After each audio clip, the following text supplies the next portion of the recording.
Hi guys, welcome back to my YouTube channel Meethi Kohli. मैंने कई दिनों से वीडियोस अपलोड नहीं की थी क्योंकि मेरी थोड़ी तबीयत ठीक नहीं चल रही थी, but now I am back. तो आज हम स्टार्ट करते हैं इरेथ्रोपोइसिस से। इरेथ्रोपोइसिस में देखिए, पहली बात तो इरेथ्रोपोइसिस मेनली क्या होता है कि इरेथ्रो मतलब क्या होता है, आरबीसीज, ठीक है। पोइसिस मतलब फॉर्मेशन, तो हम इरेथ्रोपोइसिस मतलब आरबीसी का फॉर्मेशन पढ़ रहे हैं, ठीक है। Erythropoiesis is the process of origin, development and maturation of erythrocytes, ठीक है। कि क्या है, ये प्रोसेस है जिसमें क्या होता है, ओरिजिन पढ़ते हैं हम, डेवलपमेंट पढ़ते हैं, मेच्योरेशन पढ़ते हैं। किसका? इरेथ्रोसाइट्स। इरेथ्रोसाइट्स मतलब क्या होता है, आरबीसीज, ठीक है। फिर वही वाली बात है, इरेथ्रो मतलब आरबीसी, साइट्स मतलब सेल, आरबीसी के सेल्स, ठीक। हीमोपोइसिस और haematopoiesis is the process of origin, development and maturation of all the blood sales. अब यहाँ पे एक कॉमन बात भी ले रहे हैं इसी में, क्या कि हीमोपोइसिस भी एक वर्ड होता है, ठीक है। हीमोपोइसिस या फिर हिमेटोपोइसिस, इस वर्ड का क्या मतलब होता है कि ओरिजिन, डेवलपमेंट और मेच्योरेशन सभी ब्लड सेल्स का, मतलब जैसे कि प्लेटलेट्स हुए, डब्ल्यूबीसीस हुए, लिम्फोसाइट, मोनोसाइट, इन सब के फॉर्मेशन को कलेक्टिवली कहते हैं हीमोपोइसिस या हिमेटोपोइसिस, ठीक है।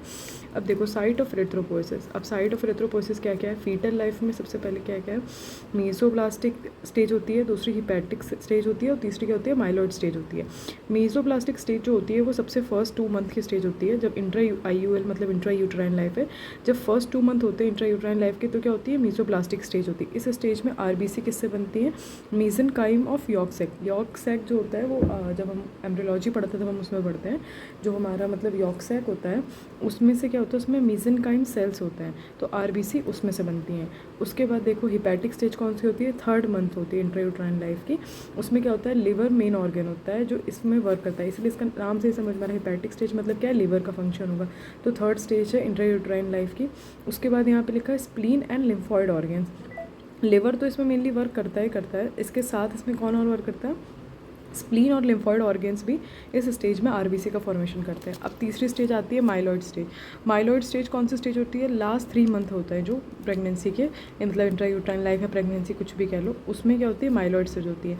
इसमें जो आरबीसी होती है वो कहाँ से बनती है, ब्रेड बोन मैरो से और लिवर से। देखो लिवर यहाँ भी, लिवर यहाँ भी था, यहाँ पे लिवर के साथ कौन फंक्शन करता है, स्प्लीन और लिम्फॉइड ऑर्गन। यहाँ पे लिवर के साथ कौन आ गया, रेड बोन मैरो। और आपको मालूम ही होगा कि हमारे लाइफ टाइम में भी रेड बोन मैरो ही हेल्प करता है। तो अब धीरे धीरे क्या हो रहा है कि जैसे जैसे प्रेगनेंसी के मंथ बढ़ रहे हैं या फिर इंट्रा यूट्राइन लाइफ के मंथ बढ़ रहे हैं, तो अब वैसे भी बच्चे इसके बाद डिलीवर होगा तो एक वो मतलब नॉर्मल लाइफ जिएगा ना। अब वो ये वाली चीज़ें इनिशियल स्टेजेस में थी, तो ये याद रखना कि जो फीटल लाइफ होती है वो 3 स्टेजेस में होती है इसमें इरेथ्रोपोइसिस। अब उसके बाद यहाँ पे लिखा in newborn babies, children and adult RBCs are produced only from the red bone marrow, ठीक है। ये बहुत इंपॉर्टेंट बात है कि जो न्यू बॉर्न बेबीज़ होते हैं या फिर जो बच्चे होते हैं या फिर जो अडल्ट होते हैं, ठीक है, इन सभी में जो आरबीसी का प्रोडक्शन है वो सिर्फ रेड बोन मैरो में होता है। उसमें यहाँ पे लिखा है अप टू 20 ईयर्स, 20 साल तक क्या होता है, bone marrow of all the bones, long bones and Floyd bones, ठीक है। 20 साल के जब तक बच्चा होता है, जब पैदा हुआ, न्यू बॉर्न है, उसका चिल्ड्रन मतलब चाइल्ड स्टेज में, उसके बाद बड़ा हो गया, एडल्ट हो गया, उसमें भी 20 साल तक क्या होता है, ये सभी बोन मैरोज जो होते हैं सभी बोन्स के, जैसे लॉन्ग बोन्स हुई, फ्लैट बोन्स हुई, हर बोन के बोन मैरो से ये हमारा इरेथ्रोपोइसिस होता है। बट आफ्टर 20 ईयर्स क्या होता है, जो मेम्ब्रेनस बोन होती है, जैसे कि क्या क्या, वर्टिब्रा होती है हमारी, स्टर्नम हो गई, रिप हो गई, स्कैपुला हो गई, इलियक बोन हो गया, स्केल बोन हो गई, इन सब के थ्रू हमारा इरेथ्रोपोइसिस होता है, ठीक है। पहले सब बोन्स में होता है, 20 साल के बाद सिर्फ इन्हीं स्पेसिफिक बोन्स के थ्रू होता है। अब उसके बाद लिखा है क्या, दो bone marrow is the site of production of all the blood cells comparatively 75% of the bone marrow is involve in the production of leucocytes and only 25% is involve in the production of erythrocyte, ठीक है।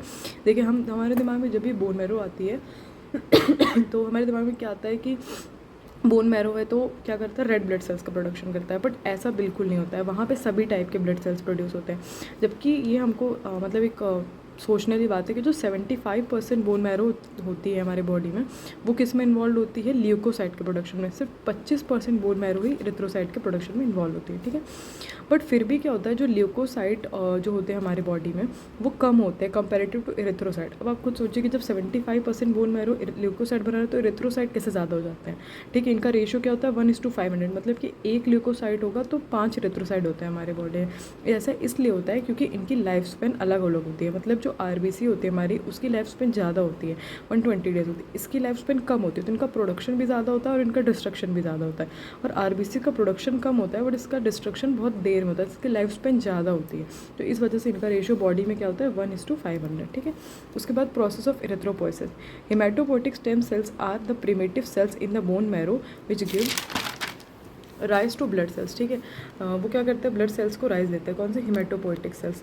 अब देखो जो haematopoietic stem cells है bone marrow में, उनको हम एक और चीज़ कहते हैं, क्या कहते हैं उसको, हम कहते हैं uncommitted pluripotent haematopoietic stem cell, ठीक है। ये आपको सुनने में अजीब सा लग रहा है, बट हम इसको शॉर्ट में करके पढ़ेंगे तो आपको अच्छा समझ में आ जाएगा। अनकमिटेड का मतलब क्या होता है कि जो कमिटेड नहीं है, मतलब कि जैसे कि कोई, हम क्या कहते हैं कि कमिटेड है किसी की रिलेशनशिप में, या ये कमिटेड है किसी भी चीज़ में, तो मतलब वो उसके तरफ क्या है, मतलब उसकी तरफ अपना पूरा मतलब ध्यान दिया, मतलब उसी के लिए है, ठीक है। बट अनकॉम्पिटेंट मतलब कि इसका कोई मतलब वो नहीं है कि हाँ ये इसी चीज़ के लिए है, ठीक। उसके बाद क्या है, प्लूरोपोटेंट, मतलब प्लूरोपोटेंट हिमेटोपोइटिक, ठीक।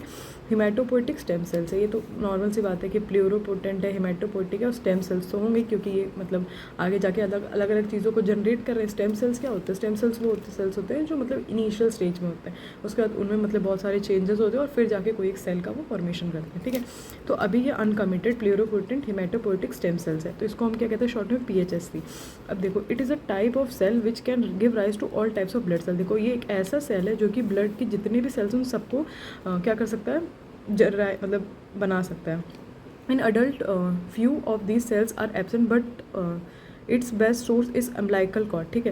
देखो यहाँ पे क्या, इसका बेस्ट सोर्स क्या है, अम्बलाइकल कॉर्ड है, ठीक। देखो अडल्ट्स में जनरली ये सेल्स एब्सेंट होते हैं, क्योंकि आपको मालूम हो कि हमारे बॉडी में जो हम बड़े हो जाते हैं, तो बड़े होने के बाद क्या होता है, बोन मैरो जो होती है वो इन सब चीज़ों का प्रोडक्शन करने लगती है। तो ये जनरली मतलब हमको कब इंट्रायूट्राइन लाइफ के स्टेजेस में देखने को मिलते हैं, ठीक है। तो ये इनकी काउंटिंग अडल्ट्स में कम होती है, और इनका बेस्ट सोर्स क्या है, अम्बलिकल कॉर्ड होती है, अम्बलिकल कॉर्ड का ब्लड होता है, ठीक है। उसके बाद देखो अब यहाँ पे एक मतलब इसकी एक फ्लो चार्ट है, जिसको हम पढ़ेंगे तो हमें सब चीज़ अच्छे से क्लियर हो जाएंगी। सबसे पहले क्या है, देखो uncommitted pluripotent haematopoietic stem cell है, जो हम पहले पढ़ चुके हैं, ठीक। अब उनसे क्या होता है, committed pluripotent haematopoietic stem cells बनते हैं, ठीक। पहले क्या थे, अनकमिटेड थे, बाकी सब कुछ सेम है। अब वो क्या हो गए, कमिटेड हो गए। कमिटेड होने के बाद वो दो टाइप के हो जाते हैं, क्या, एक होते हैं लिम्फोसाइट स्टेम सेल, एक होते हैं हमारे कॉलोनी फॉर्मिंग ब्लास्टोसाइट, ठीक है। तो जो लिम्फॉइड स्टेम सेल होते हैं ये क्या करते हैं, लिम्फोसाइट और नेचुरल किलर सेल्स बनाते हैं, जबकि जो कॉलोनी फॉर्मिंग ब्लास्टोसाइट होते हैं वो फिर 3 कॉलोनीज बनाते हैं। एक कॉलोनी फॉर्मिंग यूनिट होती है इरेथ्रोसाइट के लिए, एक कॉलोनी फॉर्मिंग यूनिट है ग्रेनुलोसाइट या फिर नहीं ग्रेनुलोसाइट एंड मोनोसाइट के लिए, एक कॉलोनी फॉर्मिंग यूनिट होती है मेगा कैरियोट्स, ठीक है। अब देखो जो यहाँ तो कॉमन सी बात है, कॉलोनी फॉर्मिंग यूनिट इरेथ्रोसाइट लिखा है मतलब इरेथ्रोसाइट ही बनेगा। यहाँ पे क्या लिखा, कॉलोनी फॉर्मिंग यूनिट मेगा कैरियोट, ये याद रखना है, मेगा कैरियोट से क्या बनती है, प्लेटलेट्स बनती हैं। अब यहाँ पे क्या, ग्रेनुलोसाइट और मोनोसाइट है, तो मोनोसाइट तो बनेंगे, साथ में ग्रेनुलोसाइट्स बनेंगे। ग्रेनुलोसाइट्स कितने होते हैं हमारी बॉडी में, 3 टाइप के होते हैं, ठीक है, न्यूट्रोफिल, बेसोफिल और ईसोनोफिल्स, ठीक है। तो ये एक हमारा फ्लो चार्ट था। अब इसके आगे का चेंजेस क्या क्या होते हैं इरेथ्रोपोइसिस में, और ये जो स्टेजेस होते हैं वो उसको हम नेक्स्ट वीडियो में देखेंगे। Thank you, please like and subscribe my channel.